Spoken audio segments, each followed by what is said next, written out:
I've said it before, if anything scares people off of Linux Mint, it's terminal. Today I'm going to show you how you can work without a terminal. Wow, it's very exciting stuff. Very, very exciting. So I stumbled across this guy's website, this Linux or Tech Mint #1 Linux blog, but doesn't help me because I don't understand a word of it. Well, we can work our way through it.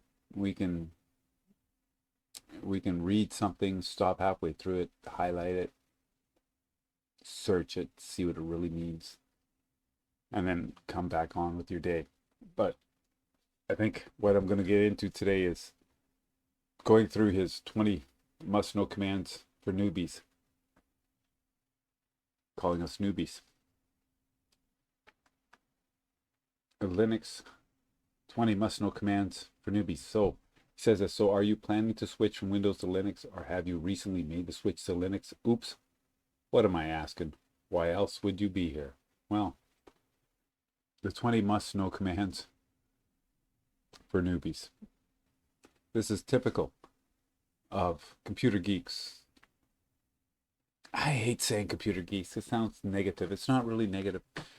But these are guys that eat, sleep, breathe, live computers. That's all they do. That's their whole life. I guess everybody's got their geekism, right? Mine is I'm trying to think if I have one. I don't. I probably do. It doesn't occur to me, but to somebody else, maybe they're gonna think you're a geek, and that's okay. So, but typical to computer geeks, they think that you must have a working knowledge of the terminal in order to use a Linux machine. That's not true. This is the #1 biggest lie. And I'm gonna show you how to do this. We're just gonna go scroll down here. #1, the ls command. The ls. So the other day I was, doing some back-end research for this very video.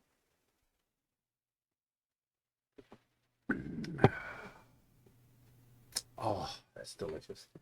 And I was on the terminal and I typed the word list because I couldn't remember. It was just ls. And it just gave me no command. And it's like, I want a list of commands. Give me a list of commands. But anyway, it's ls. List directory contents, which is used to display the contents of the folder. Down here, follow my mouse. Way down here. See this?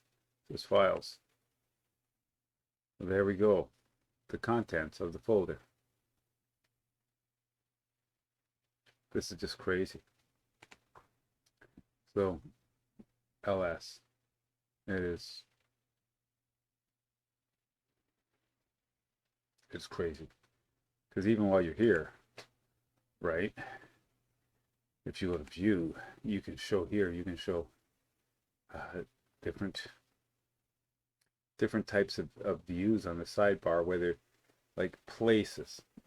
This is if you're from the Windows places, you're gonna see all of these things on the side. I don't know if you can see. Can you see that? Let's make it big. Right, your music, your videos, your downloads, your recent, your file system. So it's no different than what you're accustomed to in Windows. So you don't need all this nonsense, which you really can't understand anyway. There's not a human being on the planet that you given this that they read it and understand it implicitly, unless you've actually gone to learn this language. This is a new language. And it goes through all this different stuff. File types, permissions, number of links, on. We're gonna drop in on this in another future episode. So stick around for that. Um, yeah, it's gonna be classic. Okay, LSBLK command, short for list block devices. So list block devices, there's never any clear definition of what this is. Displays block devices by their assigned names, excluding RAM, in a tree-like format, or you can put it in a list format. So it took me a while to figure this out because I looked at it, and this is something that a user likely will never use. This is when you get into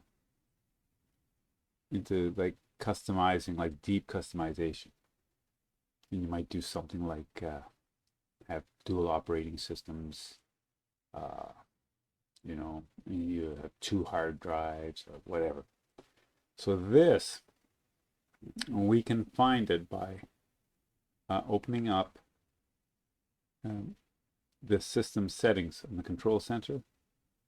Go there, and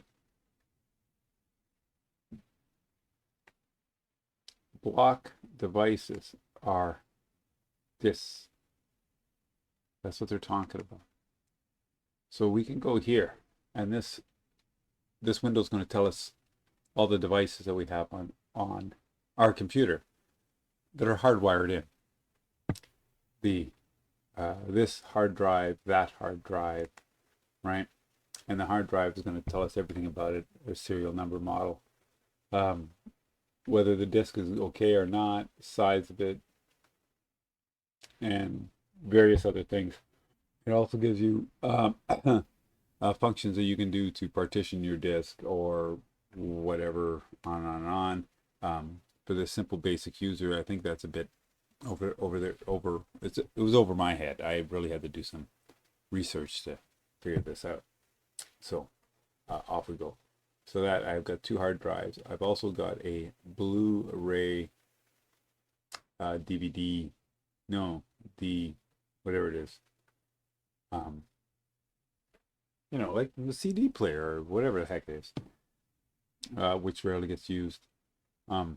And then I've got 1, 2, 3, 4 USB ports. Off we go. Number 2, done. Number 3, I don't, and I'll be honest with you, I don't know what these commands, I would never know these commands even existed. When you got to go out of your way to get a list of commands so that you can do it a different way. This didn't make sense to me. So here we go. The MD5 sum stands for computer and check MD5 message digest. It says here it's used to match or verify the integrity of files that may have changed due to a faulty file transfer, disk error, or non-malicious interference. This is high. This is super computer geek stuff.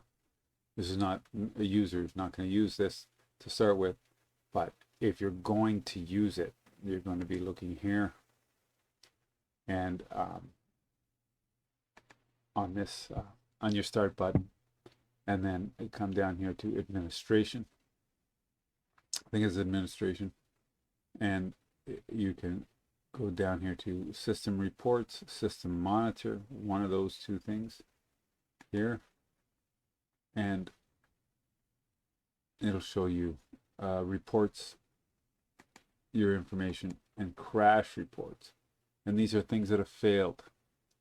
So it will give you times here. Let's see. And here's one that happened yesterday. What happened to that? This one here says, when seeking help, check for, okay, the package providing blah blah blah could not be found. And if you want to generate a stack trace, or I can't read the screen. If you want to generate a stack trace for this crash report, please reinstall it. So you can find these things elsewhere. Maybe. Am I close? I might be off on this one.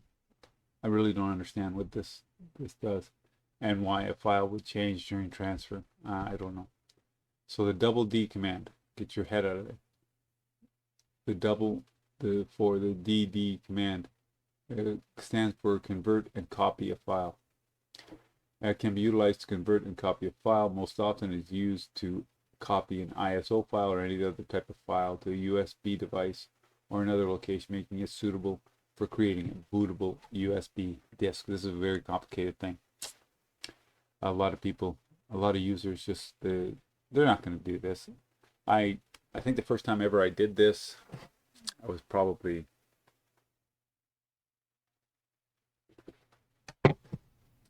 3-4 months ago, and I've been using Linux for over 5 years. So I'm going to show you what to do with this. This is a simple thing. You want to make a bootable anything, grab yourself one of these USB sticks, stick it in there. You're going to see here it's going to come up. Wow, look at that, the USB stick right there. It's empty. There's nothing in it. So now I'm going to go, and if I want to make it bootable, you need an ISO file to become a bootable whatever. So I've got a whole bunch of ISO files. Those are operating systems, right? All different kinds. There's some Linux ones there. There's a Windows 10, which is garbage. And if I want to do this, I can click on the file that I want to move, and down here it says make a bootable USB stick.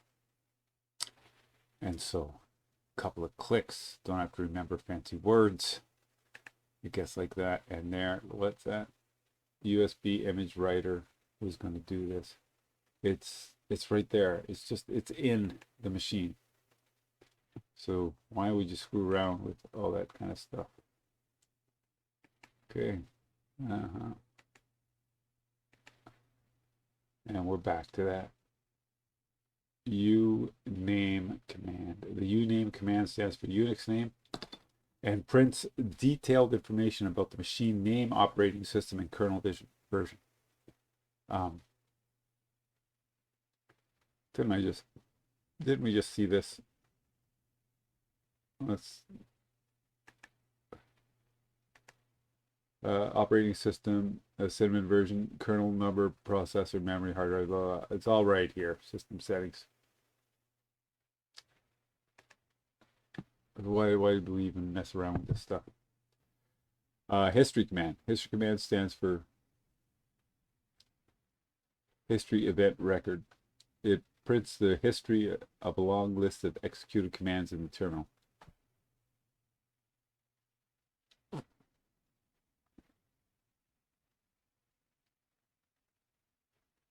Don't have to even answer that. Are you seeing the trend yet? There is a trend that's slowly moving here. It's almost like the developers and the creators of Linux anything want to hold their secret, want to be the it sure looks ego driven, because it's easy for a user to just use the machine. And why the insistence on being literate in terminal? Yeah, I don't get it. I think it's just a bit overboard. The whole,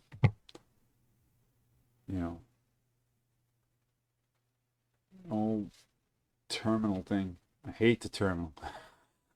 I hate it. Oh, a sudo command. Sudo, which is super user.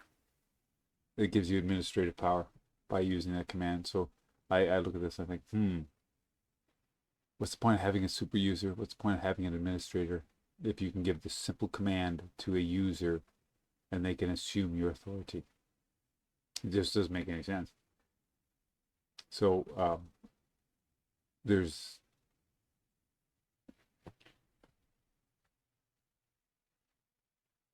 it has to do, I guess, with permissions and privileges and all these different kinds of things, which you can find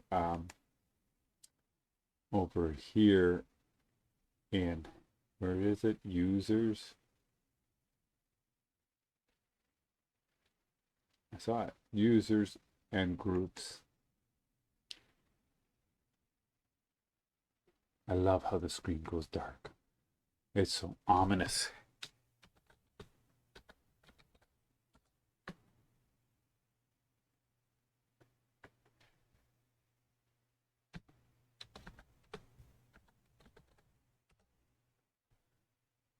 Where you can set up your users, right?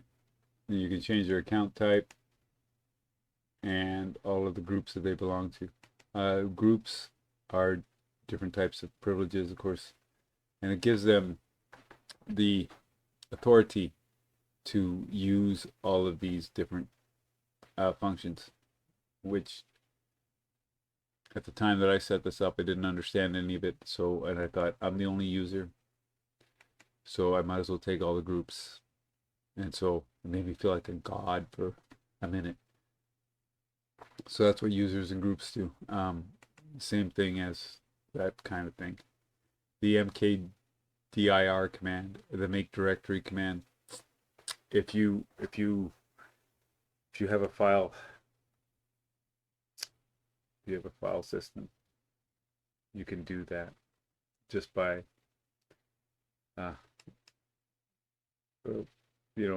right clicking, your middle finger if you're right-handed, and your index finger if you're left-handed. Well, mind you, if you're left-handed, aren't you going to change the order of the buttons anyway? It's that click, and it's a create new folder. That's make a new directory. Pretty simple. Pretty simple. Congratulations, so far we've made it to number 8. 9 is a touch command. Stands for update the access and modification times of each file to the current time. How do you get touch out of that? I don't know. But it's basically saying, it's changing the timestamp from whenever it was to whatever time it is now. And I can't think of no reason to use this except I can think of no reason, and I can think of no reason to use this. Create a file in a directory for which the user has written permission only if the file doesn't. It's just crazy. So that's touch, and then CHOWN. Don't even try to pronounce it. It's just weird. Change file owner and group, which is used to change the owner and or group of a file or directory. I imagine this would be handy working in an office and you have 3 or 4 people using the same computer, access to the same files, and some files are given access to people, specific people, and you fire that specific person, and now you have to give permission to somebody else, give different ownerships to people, and that's it. That's why it's the only thing I can think of, unless you want to forge a document. So I'm not even gonna go there. So that's that. Can we do this? And we'll go to properties, and we'll go permissions. Owner is here. Access. So yeah, I can't change the owner.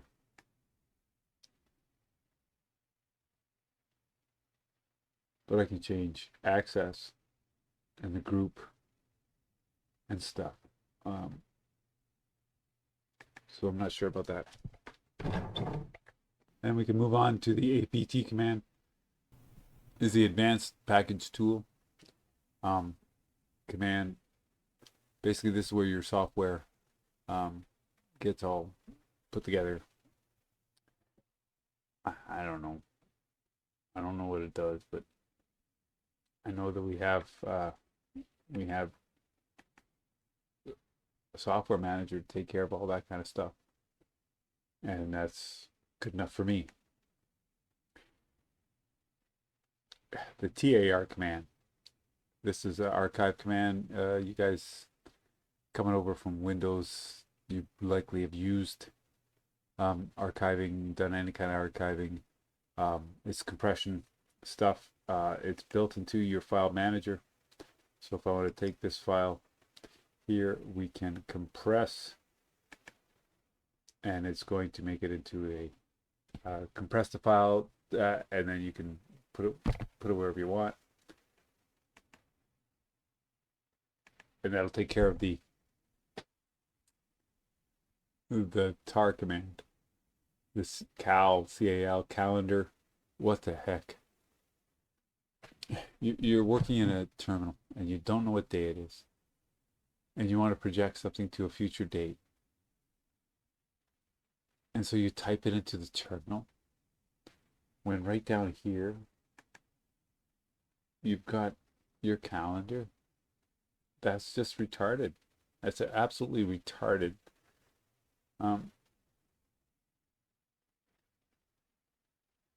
Yeah, it's retarded.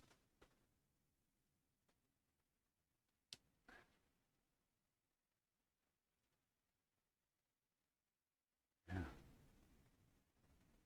You don't need to run the calendar back 50 years, nor do you need to perform complex mathematical calculations to determine the day you were born or the day your upcoming birthday will fall on. No, you don't. You just have to go over here and click on the freaking calendar, right? That's it. Instead of remembering freaking commands. Date command is used to display the current date and time. It can also be used to set the system date and time. That's awesome.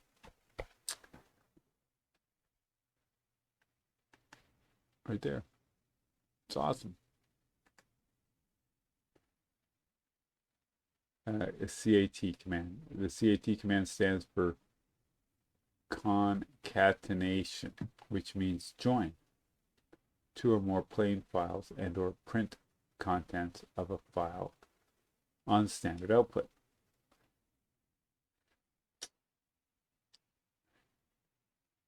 To concatenate multiple files means the following command concatenates. What a word. Is that a real word? Is it a real word? Concatenate.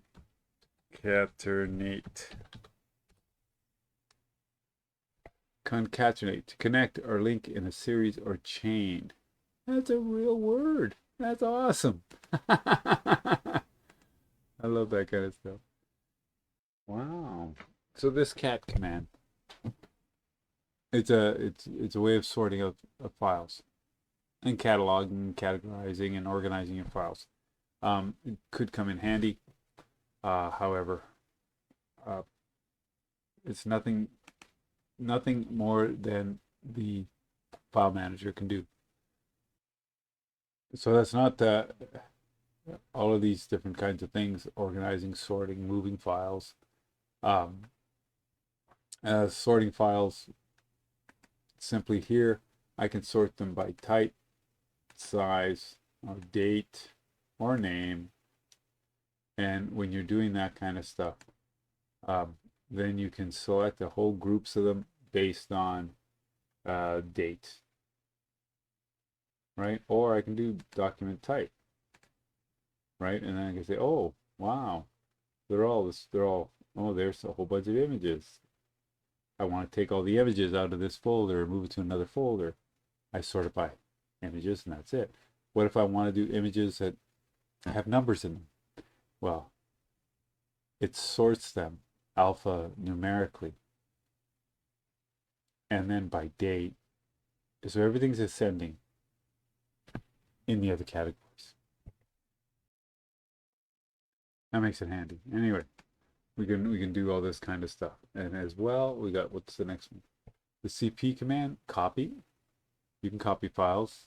You can go in your file manager and you can take one specific file and you can say here, copy, and then you can copy it and you can paste that anywhere, in any directory, a thumb drive, doesn't matter. Also, if you take this file and you pick it up with your mouse, so I've got it in my little fist there, right? And I want to put it somewhere, and I want to put it there, then I can drop it there. But if I move it to another device, like this thumb drive down here, it just moves a copy. It doesn't move the entire file, and the file's lost off your system. So there's a heads up when you're moving something. You can move it from here. If you move it within the same drive, within the same family, like, it leaves this position and moves to another position. But if you move it to a different media, you're just copying it. So that's, don't know if that helps you. Don't know even if I explained it right, but you get the point. So these copy and move and what's PWD? Print working directory. Prints the current working directory with the full path name. So that's print working directory, whatever you need this stuff for. CD means change directory, which changes the working directory to execute, copy, move, write, read, etc. from the terminal. So you can change directories from your file manager as well. So that's not a big deal. Oh, that was number 20. We just whipped right through those last few because they're absolutely pointless. You don't need to open a terminal for this kind of stuff. I'm trying to look for something that you absolutely must open the terminal for in the regular, everyday, day-to-day use of Linux, is specifically Linux Mint. And I'm going to see if I can go a whole year without opening the terminal. But the key here is, and this is what I want to emphasize the most, is that a working knowledge of how to use terminal is not necessary in the least to use Linux Mint. Wow. And that, oh, you developers and programmers and pundits and it's, wow, all these other YouTube channels out there that are trying to teach people about using the terminal. Screw that. You know, get your copy of Linux Mint, open it up, and you never have to go into the terminal. Never, ever, ever have to go into the terminal. It's just ridiculous. And so you want to level up your skills. You can pay this guy to teach you terminal if you are convinced that you need to know terminal in order to run Linux Mint. I've been using Linux Mint for 5 years, and the terminal, I don't even. It sits right here. See this? It sits there. It says on the bottom of my screen down there. See it? It says terminal right there. And I open it. I've opened it more since starting this channel, Hooked on Linux, than ever. And that's only to give examples of stuff. But it's useless. Not that it's useless. It's yeah. We don't need no stinking terminal. We don't need no stinking terminal. So the truth is you don't need the terminal. And my challenge is going out there to anybody at all, to give me some kind of something that a regular, daily, everyday, average Joe computer user has to use the terminal to accomplish something that they can't use through the graphical user interface. So if you got something out of this video, if it helped you overcome some of your fear and trepidation on leaving Windows and coming over to Linux Mint, then hit that like and subscribe. And thanks for hanging out with me. We'll see you again soon.